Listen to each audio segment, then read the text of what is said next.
श्री राजीव राय। धन्यवाद सर, आपने मुझे बोलने का मौका दिया। मैं इस बिल में अपने कुछ सुझावों के साथ बोलने के लिए खड़ा हुआ हूं। यहां बैठे हुए में कोई नहीं चाहता कि हमारे देश के कानून इतने कमजोर हो कि जो आए वो चाहे रहे, जब चाहे रहे, जैसे जो मन करे वो करे और जो मन करे वो जाए।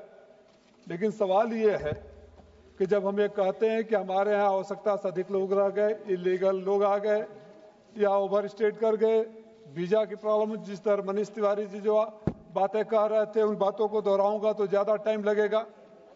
सर, एक छोटी सी बात होती है, कोई किसी देश में जाकर ओवर स्टे या इलीगल इमिग्रेशन क्यों करता है?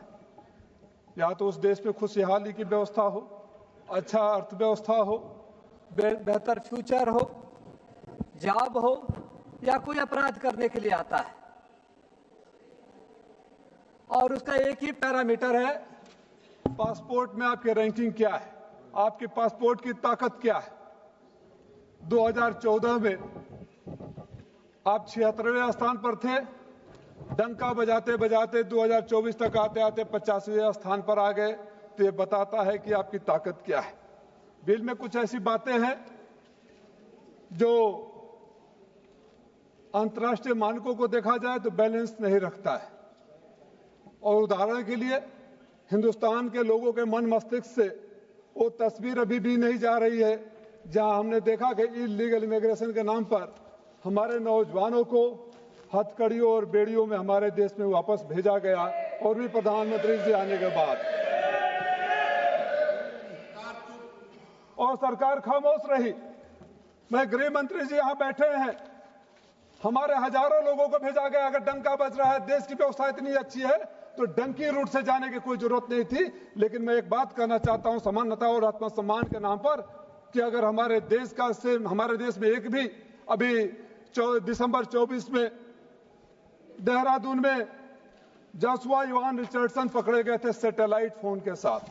हमारे यहां तो लोग रोजी रोजगार की तलाश में गए थे, सैटेलाइट वाला तो जासूस भी हो सकता है।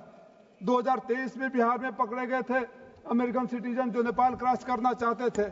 गृह मंत्री जी, मैं आपसे चाहूंगा कि एक भी अगर अमेरिकन पकड़ा जाता है तो क्या वैसे ही हथकड़ियों में और बेड़ियों में आप वापस अमेरिका भेजेंगे, समानता का अधिकार रखेंगे, या सारे नियम कानून खाली हिंदुस्तान के लिए है? इसमें कुछ क्लाज ऐसे भी है जिसमें आपके इमिग्रेशन ऑफिसर को कोतवाल बना देता है, हेड कांस्टेबल बना देता है।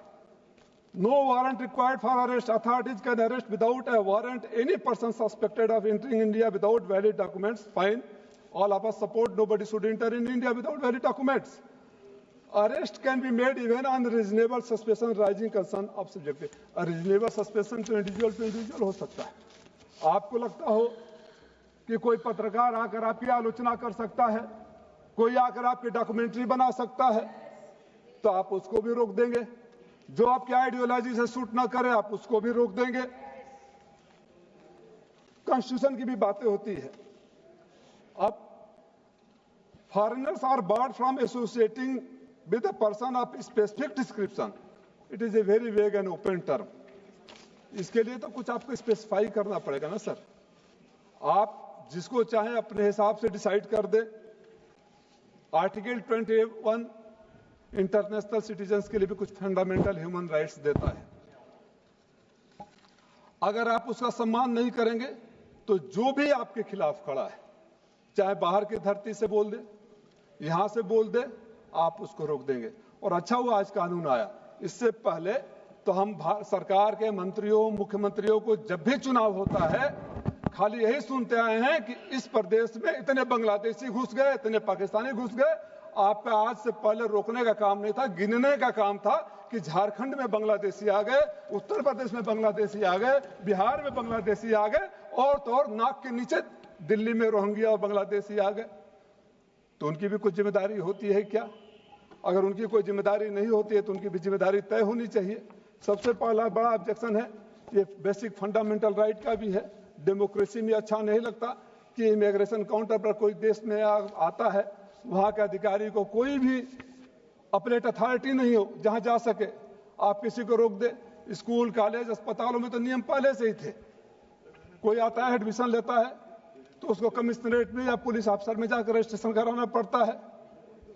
लेकिन ये जो डिस्क्रिमिनेशन है कि अगर अफ्रीका से कोई आए तो उसको आप एयरपोर्ट पर रोक ले, और कहीं यार देशों से मित्र जो हम तो एक तरफा मोहब्बत करते हैं ना सर, हम अपने आप में किसी को लंगोटिया यार बता देते हैं, भले वहां जाकर हमको बगल में खड़ा होकर बोल दे कि टैक्स रोग स्टेट है, इंडिया टैक्स एब्यूजर है। फ्रांस के राष्ट्रपति ने तो हम हाथ पकड़ लिया था, हम तो खामोश थे सर वहां। मैं ये चाहता हूं कि जिसमें इस बिल में जितनी भी डिस्पैरिटीज है, बहुत सारे पॉइंट, इतनी जल्दी मत करिए सर। देश sir, while national security must be safeguarded and the principle of proportionality must guide any restriction on a personal liberty, सब सजेशंस है। एक इंडिपेंडेंट अप्लाइड अथॉरिटी होनी चाहिए, जहां अगर किसी को डिनाई किया गया तो उसको अधिकार होना चाहिए, डिस्क्रिमिनेशन नहीं होना चाहिए, समानता का अधिकार होना चाहिए। और राजनीति के लिए, खास तौर से चुनावी राजनीति के लिए, घुसपैठिया शब्द, घुसपैठिया का नंबर न गिनाया जाए, उस पर ठोस कार्रवाई होनी चाहिए। मैं चाहूंगा सुझावों के लिए, ये बहुत राष्ट्रीय सुरक्षा का विषय है, अंतर्राष्ट्रीय मुद्दे का विषय है। इस पर एक बार पुनः विचार कर इसको कमेटी के पास भेजा जाए, स्क्रूटनी हो, और सारे सजेशन के साथ अगर बिल वापस में आएगा तो देश के हित में होगा, राष्ट्रीय सुरक्षा के हित में होगा। धन्यवाद।